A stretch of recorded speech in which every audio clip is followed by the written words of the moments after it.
Olá pessoal, esse é mais um vídeo sobre a série Mães Narcisistas.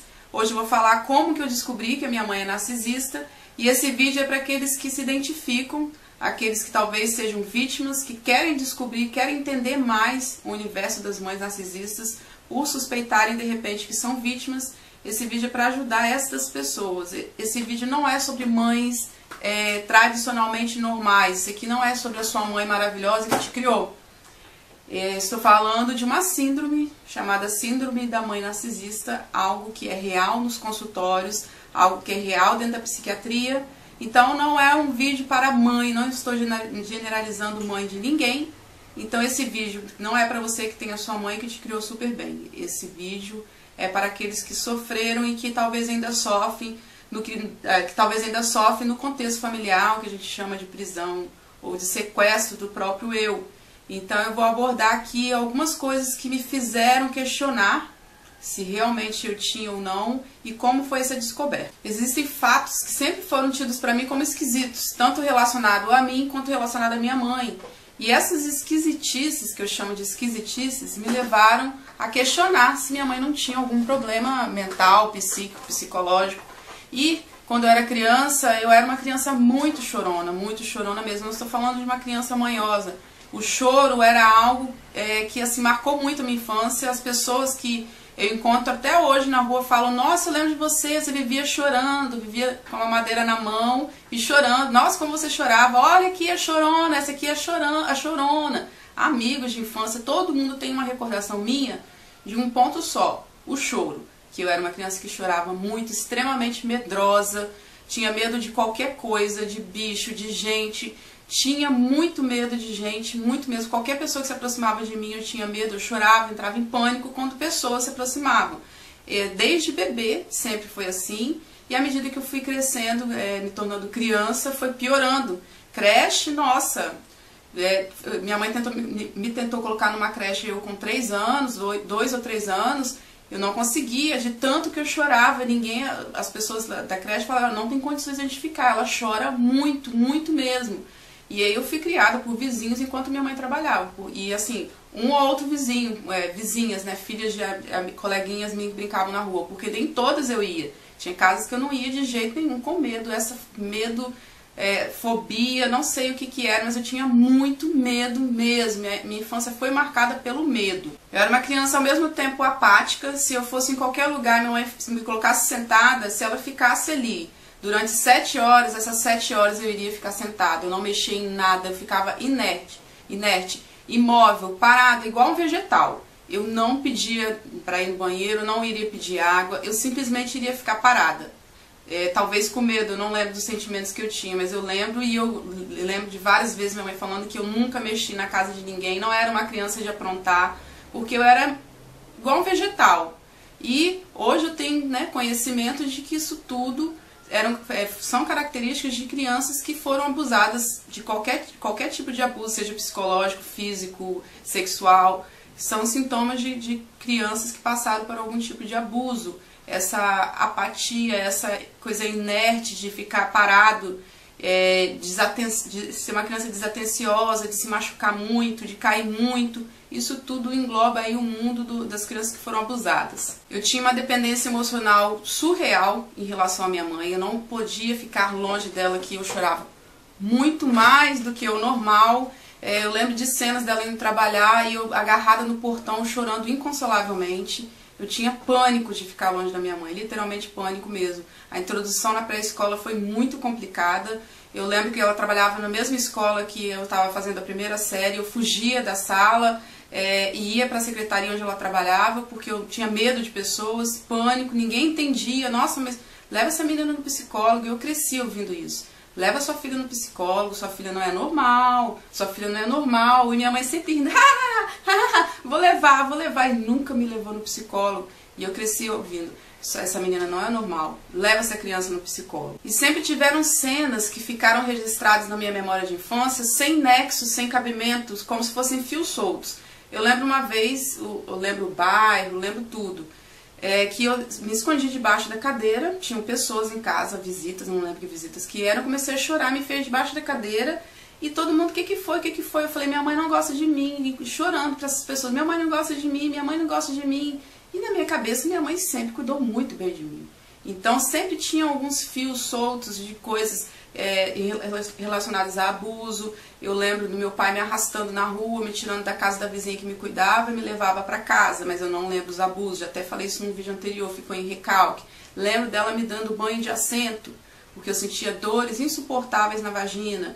Eram madrugadas adentro que eu passava acordada chorando. Então sempre tiveram esses fios soltos na infância que eu nunca soube o porquê. Já na adolescência já entra uma fase de rebeldia e eu nunca entendi também essa rebeldia, porque tudo que eu achava estranho de mim eu sempre pensava, ah, meu pai é um pedófilo e alcoólatra, a culpa é do meu pai, alguma coisa, né, cresci num alcoólatra, vi muitas brigas, sempre achava e remetia sempre ao alcoolismo dele e a forma como ele era agressivo. Então pra mim sempre a resposta era essa, eu falava, tinha esses questionamentos, mas pensava, ah, isso aí é por conta do alcoolismo do meu pai. E na adolescência entrou essa fase rebelde, onde eu brigava muito, era extremamente agressiva, tudo aquilo que eu fui suportando durante os anos explodiu na adolescência. Eu andava com o pessoal do punk, do rock, do gótico, andava de roupa preta, me envolvia muito com brigas, seja na escola, seja na rua, no trabalho, estava sempre envolvida com brigas, ia muito para a polícia fazer boletim de ocorrência, porque eu ficava com medo depois das pessoas me matarem. Era uma pessoa, fui uma adolescente extremamente agressiva. E o começo da vida adulta sempre muito complicada, marcada por episódios de relacionamentos frustrantes, relacionamentos abusivos. Tive uma fase adulta também muito complicada, mas consegui ter um pouco de ajuda quando eu descobri o transtorno bipolar, já na fase adulta, que aí então eu procurei ajuda médica, de psiquiatra, de psicanalista, que até então nunca tinha tido na minha vida. Minha mãe nunca me levou porque ela sempre soube o que eu passei, porém ela sempre escondia. Se ela me levasse eu ia descobrir. Então foi quando eu tive a decisão de olhar e falei, tem uma coisa errada comigo. Passei por episódios gigantes de depressão, tanto na fase da adolescência quanto na fase adulta.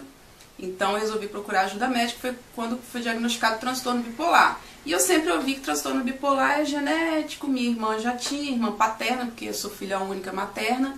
Então meu pai não era muito normal, então na minha cabeça transtorno bipolar também era por isso, porque é genético, nem sempre é genético, só 70% dos casos são genéticos, mas tem os 30% que não são por conta de traumas que a pessoa passa. Um outro fio solto da minha infância é que uma vez minha mãe me trancou no banheiro.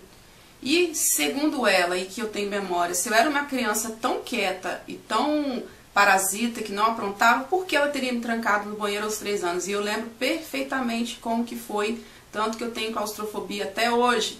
Detesto elevador, detesto coisa fechada, tenho pavor, eu entro no banheiro, a primeira coisa que eu faço é abrir e fechar para ver se vai fechar. Na faculdade, onde eu vou, eu tenho isso. E eu fui trancada aos 3 anos, e que eu lembre foi porque meu pai fez uma brincadeira que eu não gostei, porque como eu chorava muito, ele quis debochar do meu choro e colocou um espelho na minha frente, falando assim, olha como você fica feia chorando.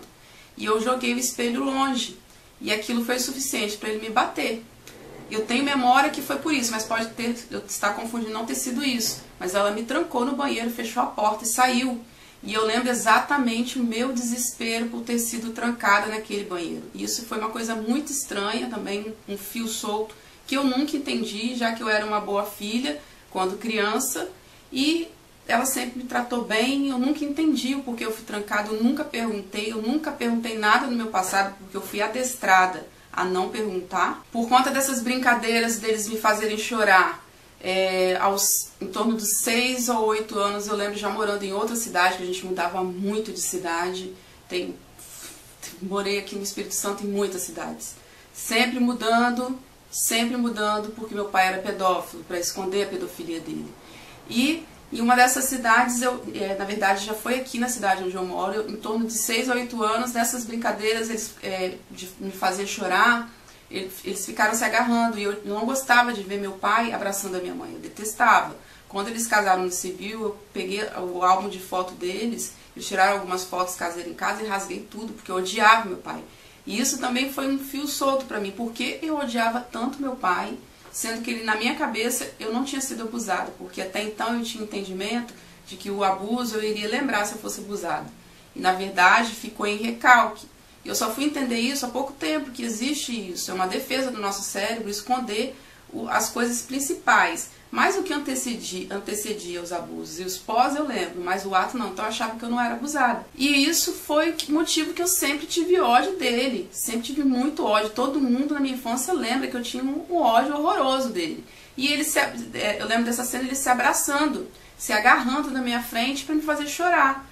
E eu peguei uma tesoura velha, enferrujada, e fui para cortar meu pescoço. Isso foi um fio solto também na minha cabeça que eu nunca soube entender por que eu tinha feito aquilo. Outra coisa que eu achava muito estranha é que minha mãe nunca foi preocupada em relação aos abusos aos quais eu sofri. Por exemplo, eu fui assediada na rua, um homem passou a mão em mim, na minha amiga, e por eu estar com a saia no joelho e não abaixo do joelho, minha mãe disse que eu era culpada, que a culpa era minha. Um irmão meu tentou me estuprar dentro da minha casa. Minha filha tinha 3 anos, infelizmente, viu aquela cena de eu agredindo, a gente se agredindo, eu pegando uma faca para matar ele. Foi a mesma coisa que falar nada, ela não ficou com raiva, ela não falou nada, foi a mesma coisa que falar nada. Minha mãe nunca me ensinou a sentar de perna fechada, minha mãe nunca me ensinou a não ficar sozinha com um homem. Tudo relacionado ao sexo sempre foi uma coisa muito estranha para mim, porque as outras mães sempre agiram diferente e comigo não. Sempre era tanto faz. Sempre era, tanto que eu saí de casa com 15 anos, porque ela me empurrou para um primo meu, e eu saí de casa aos 15 anos, e foi normal eu sair de casa e morar com ele aos 15 anos. Uma vez que eu tentei contar um dos atos de pedofilia do meu pai contra as minhas amigas, ela falou, quero ouvir isso não, isso é mentira. Sempre dizendo que era mentira, sempre de alguma forma eu não podia falar daquilo. Eu não podia porque que ela, no meu entendimento, ela não iria acreditar, e outra que ela sempre foi esquisita em relação a essas atitudes sexuais. Sempre teve um ponto de interrogação para mim. Outra coisa que eu nunca entendi, que eu já comentei em outros vídeos também, é ela projetar a deficiência em matemática em mim, fazendo com que eu crescesse achando que eu tinha dificuldade de matemática, sendo que eu nunca tive, só descobri isso depois que eu tive acesso ao meu histórico do ensino médio. Isso foi uma das esquisitices mais esquisitas que eu falei, gente, por que minha mãe fez isso? Por que ela contratava professores particulares, sendo que eu nunca tive problema com matemática? Por que minhas notas eram boas no primeiro ano, que deveria ser o mais difícil do ensino médio, minhas notas eram boas? Isso foi sempre um ponto de interrogação para mim. O fato dela ter sido casada durante 30 anos com um pedófilo sempre foi algo muito estranho para mim. Porque eu tive que conviver com a pedofilia dele desde muito cedo, das minhas amiguinhas contando, de eu ver situações com filhas de primas minhas, e vi isso muito de perto, e ela sempre abafando isso, sempre colocando panos quentes, pedindo às mães para não denunciar, e eu nunca entendia isso, por que ela ficou 30 anos, porque ela nunca dependeu dele financeiramente. Pelo contrário, ele é alcoólatra, viciado em jogo, viciado em prostituta, o dinheiro que ele tinha todo era para álcool, álcool, prostituição e jogo. Enquanto ela sustentava a casa, então ela nunca foi impedida de simplesmente divorciar. Ela sempre foi casada. E eu lembro uma das brigas feias, porque existiram várias brigas durante a fase da adolescência, foram muitas brigas, que eu falei, você escolhe, ou eu ou ele. Eu não vou viver mais com um pedófilo. E ela simplesmente se calou. Vai embora, vai embora, porque eu não vou largar dele. E ela não largou, tanto que ela só largou dele quando ele morreu. Sempre que acontecia algo errado, principalmente na adolescência, algo que eu aprontava, ela era a primeira a espalhar para a família toda, ao contrário das minhas tias, que minhas primas aprontavam horrores, e elas iam lá e acobertavam, e ninguém ficava sabendo. Eu não, por ser o bode expiatório da família, aquele que ia levar a culpa de tudo, eu levava realmente a culpa de tudo. Às vezes situações que minhas primas aprontavam, eu ficava com a culpa, já levava a culpa sem ter feito nada, simplesmente pela fama que eu tinha, por ela ser a primeira a espalhar tudo relacionado a mim, me denegrindo a minha imagem, fazendo com que as pessoas tivessem uma visão errada sobre mim para ela ficar como vítima. E isso sempre foi estranho para mim. Gente, minha mãe me ama tanto. Por que ela faz isso? Outro fio solto é a falta de carinho. Eu lembro da minha mãe me cuidando bem enquanto eu era a filha dourada, que já expliquei isso em outro vídeo. Como eu sou filha única, materna, então eu fui adorada, normalmente é assim a dinâmica, você é adorado até quando você pode ser manipulado, depois você passa a ser bode expiatório, que vai levar a culpa de tudo. Quando eu era dourada, eu lembro da minha mãe me tratando bem. Não lembro de receber carinho, mas lembro de receber abraço quando tá trovejando, quando tava com medo, vem cá que eu vou te proteger. Porém, a partir do momento que eu já deixo de ser dourada e passo a ser bode expiatório, acabou todo o carinho. Eu não lembro de nenhuma cena minha mãe me abraçando, eu não lembro de nenhuma vez minha mãe me elogiando por algo, nem me parabenizando por algo, coisa que é muito comum de vítimas de mães narcisistas. Quase todos, se não todos, também têm essa mesma narrativa de não receber carinho, nem elogios, nem parabéns quando se acerta ou quando se vai bem em alguma coisa. Depois que eu tive a minha primeira filha, as coisas começaram a piorar. Óbvio que pioraram dentro do contexto de mães narcisistas, as coisas tendem a piorar e muito, porque ela vai usar essa criança contra você. E foi exatamente isso que aconteceu, e eu nunca entendi porque minha mãe usava minha filha para ser contra mim. Tanto que quando eu trouxe ela, resgatei ela do cativeiro, quando ela tinha em torno de 6, 7 anos, eu avisei, estou vindo buscar minha filha. Uma semana depois, realmente eu fui e trouxe minha filha de volta para mim. E depois de um tempo, minha filha contou que ela juntou as mamadeiras que ela tinha e eu usei como desculpa que eu iria pegar minha filha. Eu não tinha medo de falar que eu ia pegar ela. Tinha muito medo da minha mãe, tinha medo de contrariar. Muito medo de contrariar, muito medo de contrariar. Muito mesmo. E eu não... Foi meio que de surpresa. Eu falei, olha, estou pegando a minha filha. E uma semana depois eu fui e minha filha contou isso, que nesse período de uma semana, como eu falei que era porque ela estava dando mamadeira e minha filha, infelizmente, aos cuidados de avó perfeita, minha filha perdeu boa parte dos dentes por falta de higiene, por conta de mamadeira, e eu tinha falado, tira a mamadeira, essa menina já fez canal com 5 anos, tira a mamadeira. Quando eu peguei, eu falei assim, ó, o problema é a mamadeira, tô levando embora mesmo, e... Ela juntou todas as mamadeiras, fez uma fogueira, botou fogo, gritando, gritando. Minha filha falou que eram gritos horríveis. E me xingando, e dizendo, tá vendo esse fogo todo aqui? Foi sua mãe que mandou queimar suas mamadeiras porque ela te odeia. Um outro fio solto pra mim, que sempre foi um fio muito solto, é em uma outra cidade onde a gente morava, eu tinha em torno de 22 anos, ela ter quebrado uma cadeira de ferro em mim sem eu saber o motivo. Ela pulou a janela com a cadeira e já veio agredindo, reclamando que eu tinha perdido a chave de casa. E aí ela me bateu muito aquele dia, minha filha tinha em torno de 2, 3 anos, uma amiga estava em casa e tirou minha filha de perto. E ela me bateu muito, muito. Eu fiquei com hematomas, eu fiquei dolorida durante muitos dias e eu nunca soube o motivo dessa briga. Eu fiquei fora de casa alguns dias e voltei. E eu lembro perfeitamente que durante essa agressão meu pai ficou parado na porta, como um bom psicopata que era, sem sentimento nenhum. Eu implorando por socorro, estendendo as mãos, implorando, gritando, gritando, gritando. E ele fumando, olhando, como se fosse uma televisão. E mais estranho do que isso foi depois de muitos anos, isso tem mais de 10 anos, recentemente uma amiga em comum minha e dela esteve na minha casa e ela lembrou em tom de engraçado, porque os vizinhos escutaram e um ex-namorado meu subiu as grades, escalou as grades para tentar me salvar por conta dos meus pedidos, dos meus gritos de socorro. E ela riu, eu lembro, fulano de tal, tentou subir, menina, que foi aquilo, né? Quando ela falou isso, a minha mãe deu um grito tão alto, rindo, mas tão alto, que eu e ela pulamos de susto, de tão alto a gargalhada que ela deu. Ela riu muito, riu muito. Nós olhamos assustadas e começamos a rir também e morreu o assunto. Ela já fez isso várias vezes durante a minha vida inteira, de contar coisas que aconteceram negativas sobre mim sorrindo. Uma tia minha que me cuidou em algum momento, eu tinha em torno de 2 anos, aproximadamente 2 a 3 anos, e minha tia, essa tia viva ainda, e ela tem toque, ela sempre teve toque. E eu ficava na varanda da casa para não sujar a casa, sendo que eu era um vegetal praticamente, mas eu chorava muito. Então eu lembro de sentir muito frio naquela varanda gelada e ela não deixava eu entrar. E lembro desesperadamente quando minha mãe saía para trabalhar, eu entrava em pânico, em desespero, porque essa tia, ela simplesmente, e eu não lembro dela fazendo isso, eu lembro do meu choro antes. igual a situação do meu pai, eu não lembro do ato, mas minha mãe conta rindo, e sempre contou rindo, eu ouvi várias vezes ela contando isso rindo, que minha tia botava uma máquina de furar próximo à minha cabeça, dizendo que ia furar a minha cabeça para eu parar de chorar. E eu, durante muitos anos, sempre tive muito trauma de máquinas barulhentas, aspirador de pó, tudo que remetesse a muito barulho. Eu tinha pavor de máquina de furar, pavor, mas não só máquina de furar, durante muitos anos, trator.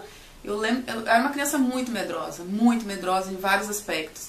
E ela sempre contou isso rindo. E eu cresci achando isso engraçado.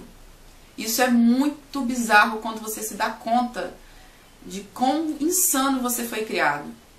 E eu lembro ela contando, e eu já contei isso várias vezes durante a minha vida inteira, rindo também. E as pessoas, nossa, mas você ria disso? Eu, é mesmo, né? Pensava, não deveria rir. Mas me tinha uma pessoa boa. Sabe? Isso foi umas coisas muito insanas, e vários outros episódios de coisas ruins que aconteciam comigo, que ela contava rindo. E hoje eu entendo que eu achava que era uma forma dela naturalizar, fazer com que eu entendesse que isso era normal.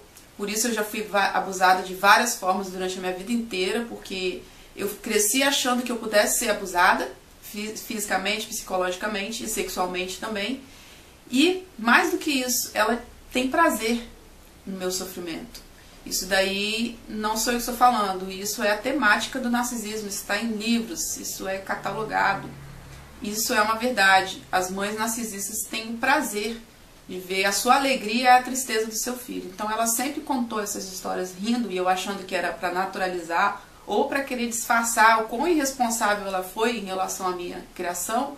Não, por puro prazer do sofrimento do filho. Isso é muito chocante mesmo, mas é uma verdade. Muito estranho também, eu sempre achei dela assumir ou me dar gelo quando eu contrariava ela, que é uma fórmula que os manipuladores fazem, né? Não só no contexto familiar, emocional, é uma forma de controlar suas vítimas. E ela sempre me dava gelo quando eu desagradava em alguma forma, ou falava o que eu não deveria falar, onde a fama de boa mãe dela pudesse ser descoberta, a fama não, a verdade, de quão péssima mãe ela fosse. Se estivesse em jogo, ela se irritava e me dava gelo. Uma vez, já contei isso em um outro vídeo, não lembro qual vídeo, que assim que minha filha nasceu, minha filha mais velha, ela foi no hospital para ficar comigo, como boa mãe, né?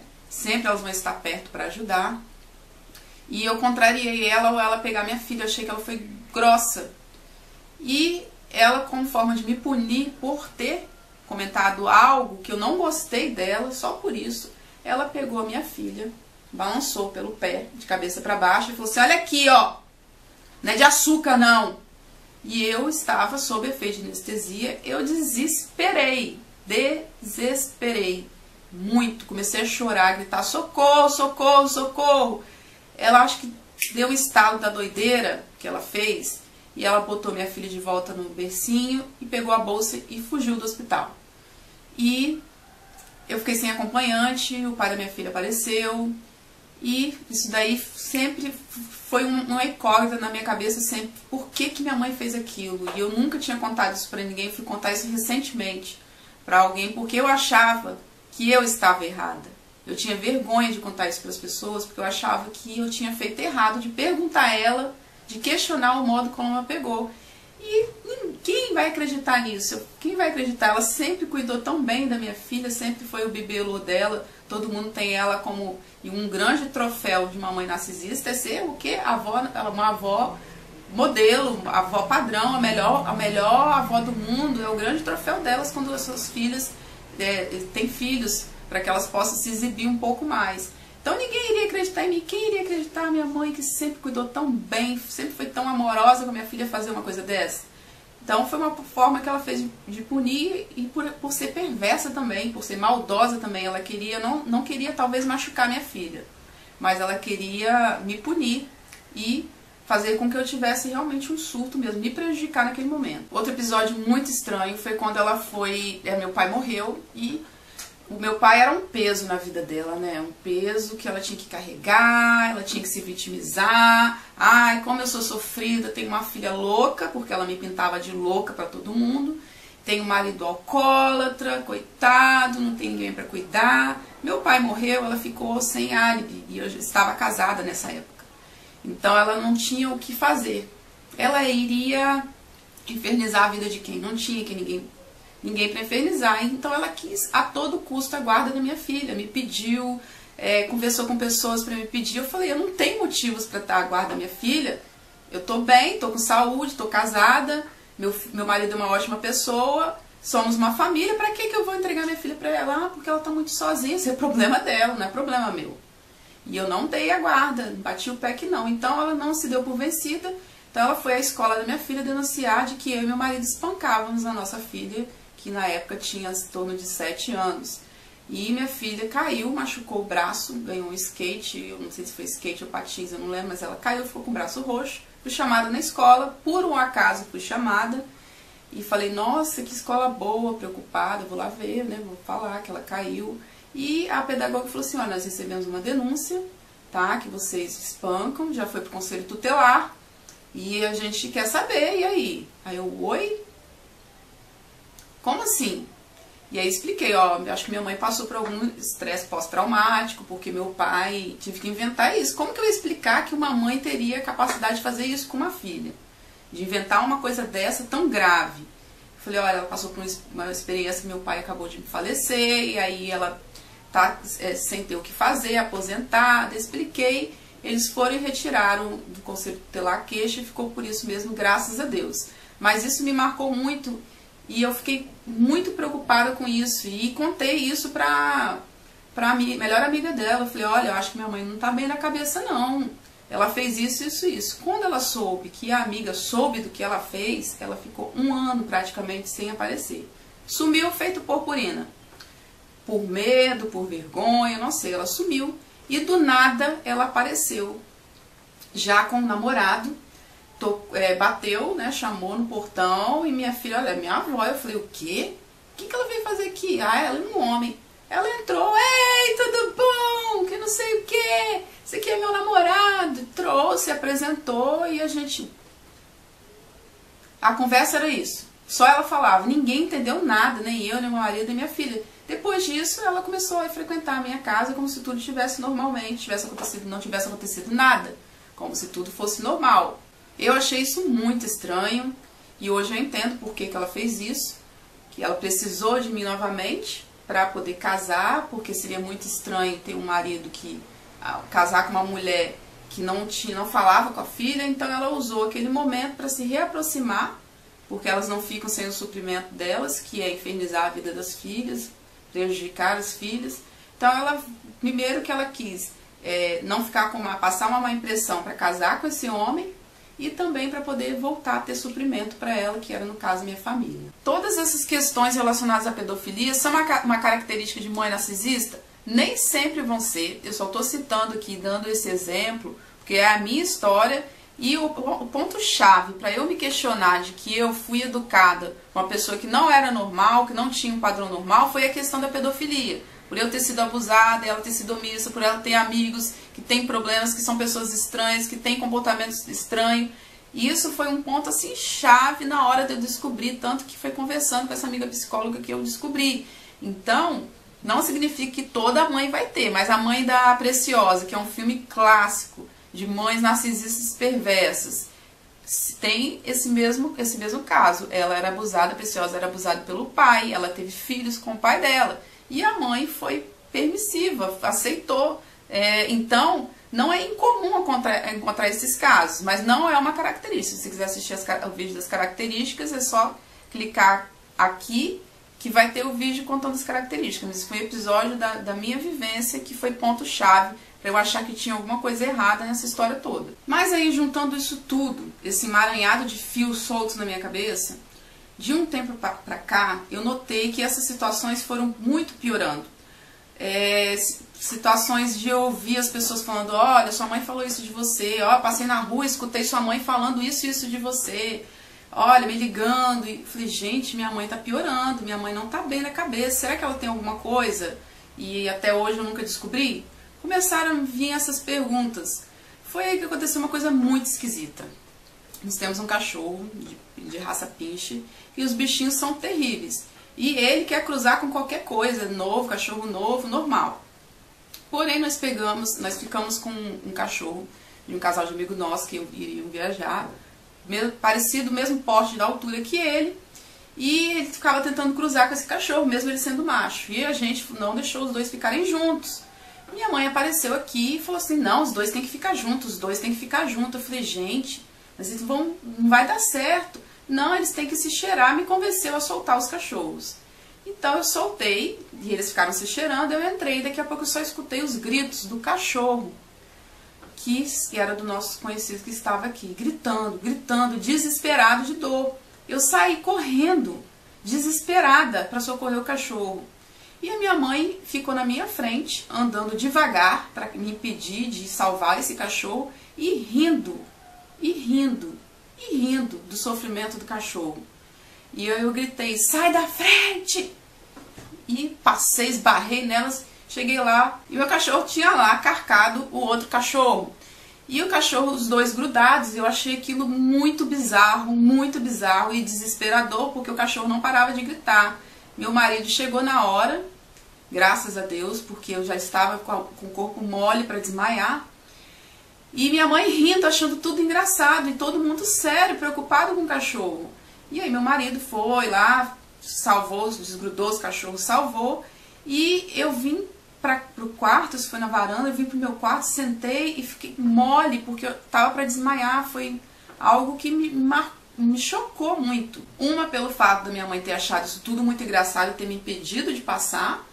E outro também, que eu entrei em crise de enxaqueca e tive febre aquele dia. Eu achei isso muito estranho. Eu falei, gente, vi um estupro de cachorro. Por que eu tô com febre? O que isso tem a ver comigo? E não dormi aquela noite, não dormi. Falei, olha, eu não quero mais meu cachorro aqui. Pode dar esse cachorro. Só chorava, com febre e com dor de cabeça. Eu achei isso muito estranho. Logo depois apareceu uma cena do Outro Lado do Paraíso, a novela das 9 da Globo que teve recentemente, em que tinha uma personagem, Laura, que tinha um ódio mortal do seu padrasto e não sabia o motivo. E ele tinha muitos ciúmes dela, e ela quis casar, e todo mundo começou a desconfiar e tal. Ela começou a fazer terapia e fez regressão. E nessa regressão mostrou as cenas do abuso dela, não exatamente a cena, mas as mãos, o ambiente escuro, o local onde eram praticados os abusos, que era um tanque de tartarugas que tinha no quintal da casa. E mostrou os gritos. E foram 2 cenas, 2 dias da novela. E o primeiro dia eu tive a mesma coisa que eu tive relacionado ao cachorro. Eu tive febre, eu entrei em pânico, eu não dormi à noite e eu só chorava. E meu marido, nossa, que estranho, a gente achando muito estranho. Passou. No outro dia teve a sequência. E eu tive a mesma coisa, eu entrei em febre de novo e eu achei aquilo muito estranho. E aí eu comecei a questionar algumas coisas. Será que eu também não fui realmente abusado, mesmo lembrando dos acontecimentos antes e os banhos de assento? Aí eu comecei a lembrar dos banhos de assento que minha mãe me dava. E eu falei, cara, eu acho que eu fui abusada. E comecei a juntar um monte de peças na minha cabeça. E a primeira questão que vinha era, se eu fui abusada, por que minha mãe foi omissa a vida inteira? Minha mãe realmente me ama? Por que ela não me poupou disso? Por que ela ficou 30 anos casada com um pedófilo? E nós conhecemos várias vítimas que ele fez. Ela conheceu várias vítimas, crianças de 2 a 5 anos, meninas de 2 a 5 anos. Por quê? E aí eu resolvi conversar com uma amiga minha, estudante de psicologia, e expor tudo o que tinha acontecido. E ela falou assim, eu não tenho dúvidas de que você foi abusada. E mais, vou te mandar um artigo, porque ela sabia também, eu sempre conversava com ela dessas questões da minha mãe sempre falar mal de mim, campanhas de difamação, e também de me botar contra a minha filha. E ela me mandou um artigo de estudo da faculdade, onde tinham relacionado às mães narcisistas. E eu fui lendo aquilo chorando, de cabo a rabo. Depois eu comprei um livro, li o livro, que é esse livro que eu já falei com vocês, Prisioneiras do Espelho, e cada página era um banho de lágrimas, porque eu estava lendo a minha vida toda ali naquele livro. Toda a minha vida está naquele livro. Não só a minha, como de muitas e muitas e muitas mulheres que eu conheci virtualmente de lá pra cá, sobre o narcisismo. Todas elas se leem nesses livros, se identificam com essas histórias, porque isso é real na vida de muita gente. Nesse meio tempo eu tive uma conversa com minha filha, eu falei, olha, eu estou desconfiada disso. Minha filha hoje tem quase 17 anos e isso aconteceu aproximadamente 3 a 4 meses. E eu falei, me fala uma coisa, você tô achando isso e isso. Tem alguma coisa da sua avó que talvez você nunca me contou, ou que você acha que faz sentido? Ela, olha, mãe, minha avó sempre foi uma pessoa muito normal pra mim, não. Mas, quando eu morava com ela lá na roça, ela vivia me falando que você era doida, que você tinha problema na cabeça, porque quando você era criança, você bateu a cabeça numa pedra e ficou doida. E eu achava que você era doida desde criança, eu sempre achava que você era doida. Só depois que eu vim morar com você aqui, é que eu tive certeza que você não era doida. Até então eu achava que você era doida. E outra coisa que ela me contou, que foi há pouco tempo também, ela foi levar a minha filha para outra cidade, na casa de parente. E aí ela falou que dentro do ônibus ela sempre falava alguma coisa negativa sobre mim. E a última coisa negativa que ela falou foi olhando para minha filha dizendo assim, tenho muita pena de você. Eu espero que você um dia não seja uma mãe como sua mãe é para você. E ela ficava meio que assustada com essas coisas, mas ela não me contava, com medo de me magoar. Porque sabe que eu sempre tive uma relação muito complicada com a minha mãe. Aí eu comecei a reparar as atitudes dela e começar a juntar esse quebra-cabeça. Eu notei que ela nunca teve carinho nenhum pela minha filha mais nova, porque ela não gosta do meu marido, já fez campanha de difamação contra ele também. Ela não gosta dele, então ela sempre foi de dar as coisas, né? Dar presente, mas nunca de tocar, nunca foi de abraçar. E nesse meio tempo que eu já estava desconfiada, uma vez eu deixei minha mãe sozinha com a minha filha. Que é um grande erro, mas eu não tinha dimensão do que eu já tinha vivido, do que era isso. Deixar um filho seu com a sua mãe narcisista é um perigo. E aí minha filha desenhou um castelinho e mostrou. E ela veio me contar depois que minha mãe foi embora. Ah, eu fui mostrar o meu desenho pra minha avó, pra vovó. E vovó, eu perguntei, tá bonito, vovó? E a vovó falou que tava feio, que tava horroroso. Ela veio me contar chorando. E aí eu falei, realmente, ela não gosta da minha filha. Nunca gostou e eu nunca notei. Por conta desse episódio do cachorro, eu achei que minha mãe pudesse ter alguma psicopatia relacionada a sexo. E outras coisas, eu fui juntando, buscando no passado algumas coisas que pudessem fazer menção em relação a isso. Aí eu lembrei que meu avô, o pai da minha mãe, antes dele morrer, ela cuidou dele. E eu lembro uma vez dela ter me contado rindo, achando engraçado, que ele morreu acho que com 91 anos, e parece que quando ele tinha 86, pouco antes dele morrer, contaram pra ela que ele colocou uma menina de 3 anos pra fazer sexo oral nele. E ela me contou aquilo achando engraçado.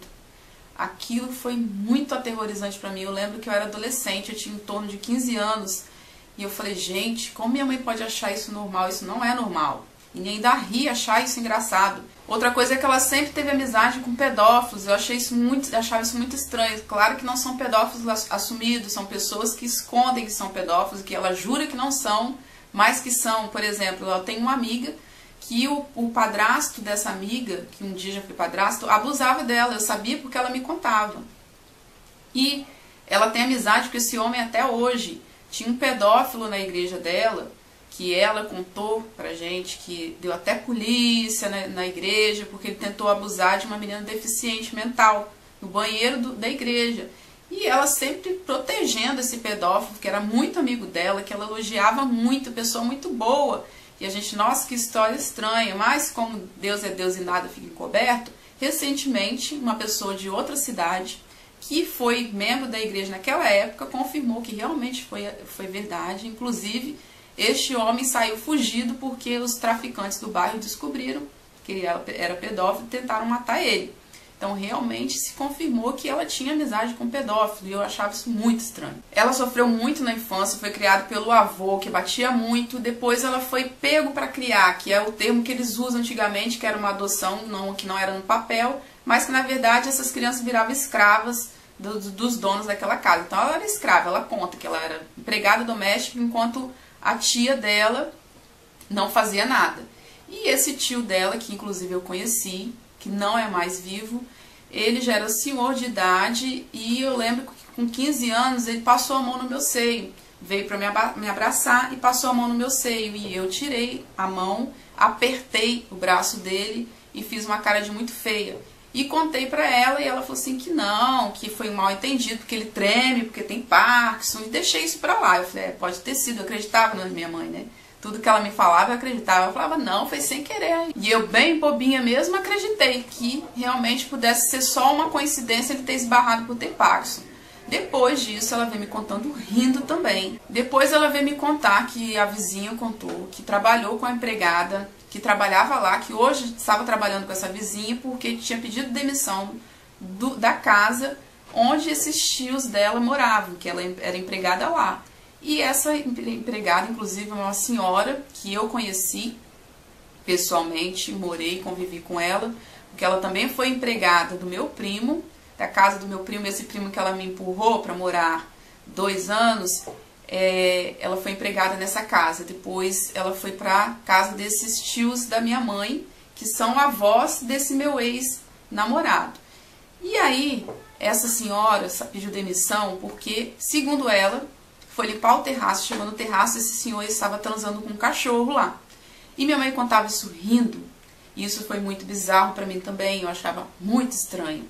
E ela falou que não, que era mentira, que jamais que ele iria fazer, mas que eu sei que é verdade, porque a senhora é uma pessoa muito íntegra, pessoa muito séria, não ia pedir demissão, porque ela era funcionária muito antiga da família. Muitos anos, mais de 20 anos, que ela era funcionária dessa casa, da filha desse casal, e depois foi para morar com esse casal. E eu sei que é verdade, isso é verdade. Então essas amizades com ela de pedófilo, de tampar o sol com a peneira com pedofilia, sempre foi algo martelando na minha cabeça. Eu falava, gente, isso não é normal, mas é minha mãe. E eu achava estranho que sempre que acontecia no noticiário um caso de pedofilia, alguma coisa, todo mundo se revoltava e ela nunca comentou nada. Eu nunca vi ela indignada com nenhum caso de pedofilia. Nunca vi ela triste, preocupada, pavorosa, nada relacionado à pedofilia ela se manifestava, sempre quieta. Isso tudo, de repente, bum, na minha cabeça. Aconteceu justamente de eu descobrir sobre as mães narcisistas na mesma semana que eu fui aprovada pelo ProUni para começar a fazer faculdade. Meu primeiro dia da faculdade parecia que eu nem estava lá, porque eu estava sem chão. É muito doloroso quando a gente descobre. Eu fiquei chorando durante dias de começar a fazer uma coisa e parar e chorar e continuar, porque a vida tem que seguir.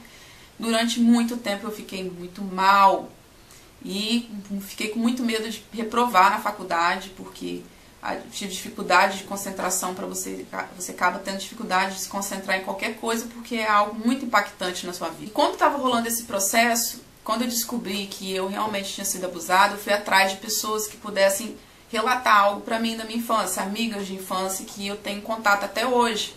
E eu já desconfiava da onde, qual bairro que eram os episódios de abuso, porque eu lembro das cenas dele me arrastando e minhas chinelas havaianas quebrando na rua de desespero por ser arrastada. Então eu fui atrás dessas pessoas, dessas amigas de infância, para conversar com as mães. E infelizmente uma de minhas amigas dessa época foi uma das vítimas dele, me contou tudo que passou. E uma outra que não foi vítima, porque todas as vítimas dele eram negras, a única branca da história foi eu. Por vingança, porque na cabeça dele, se é verdade ou não, não sei, ela tinha amantes e acho que uma forma dele descontar esses amantes era me molestando, estuprando, eu não sei. Eu sei que acontecia uma dessas amigas branca, a mãe relatou e confirmou tudo isso. Aí eu fiz esse vídeo contando a minha história e a partir desse vídeo minha mãe sumiu da minha vida, sumiu da minha casa. E eu estava num dilema muito grande se eu iria cortar relações ou não, porque uma inscrita do canal que fez contato comigo, a gente começou a conversar pelo WhatsApp e eu contei pra ela o momento que eu estava vivendo, que ela estava em processo de desmame, né? Eu falo muito sobre desmame de remédios controlados no canal, e eu não estava em condições de ajudar, expliquei, e ela começou a chorar. Chorar, eu falei, o que está acontecendo? Ela, olha, eu sou mãe de filha, sou filha de mãe narcisista. E contou a história dela pra mim e falou, corta relações urgente. Eu falei, eu não consigo, eu tenho uma dependência emocional muito grande com ela. Eu não consigo, ela corta, e eu fiquei naquele dilema, se cortava ou não. E aí aconteceu de eu expor esse vídeo, e após esse vídeo ela sumir. Então, ela não sumiu porque eu expulsei ela da minha vida, porque eu confrontei. Não, ela saiu da minha vida por pura... foi espontâneo dela. É ela que saiu depois do vídeo. No vídeo eu nem falo sobre ela. Eu falo em relação aos abusos do meu pai. Mas foi uma ameaça à fama dela de excelente mãe, que ela sempre teve a vida toda, de excelente avó, de excelente pessoa, de pessoa caridosa. Então a fama dela foi ameaçada e ela sumiu e nunca mais eu tive contato com ela, contato zero. Depois disso ela manipulou uma situação para continuar tendo suprimento, alimento, informações sobre minha família, mas aí eu já saquei tudo e aí fica para um próximo vídeo que após esse contato zero elas continuam tentando de alguma forma entrar na família e tentar desestruturar. Ela queria me desestruturar emocionalmente depois que aconteceu. Mas, já ciente de tudo, o plano dela foi por água abaixo. E aí no próximo vídeo eu conto o que aconteceu. Se você se identificou, compre o livro da Michelle, vou deixar o link aqui embaixo, Prisioneiras do Espelho. Também tem um grupo de ajuda no Facebook, onde nós temos ajuda de várias pessoas, entre vítimas mesmo. Tem psicólogos e psicanalistas que fazem terapia voltada para isso, mas não são todos, na verdade a maioria desconhece as mães narcisistas, então tenha cuidado quando você for pedir ajuda terapêutica e acredite, se você vive debaixo desse jugo por questões financeiras, porque elas compram, e eu fui comprada a minha vida inteira, eu achava que minha mãe me amava porque minha mãe me dava as coisas. Eu achava que minha mãe me amava porque ela pagava cursos de telefonista, de recepcionista, de informática. Eu achava que minha mãe me amava porque meu primeiro carro foi ela que deu. Então elas compram as suas vítimas para virar uma dependência financeira. Então se você é dependente financeiramente da sua mãe por morar no mesmo lar e talvez ter que passar por isso tudo, ela vai sempre deixar você acreditar e fazer com que você acredite que você nunca vai sair da casa dela e vai ser dependente dela o resto da vida. E eu tô aqui para te dizer que você vai sair, a sua vida não vai ser assim o resto da sua vida. E você vai conseguir ter a sua independência física e emocional e você vai reconstruir a sua vida. Tá bom? Até o próximo vídeo. Um beijo e tchau.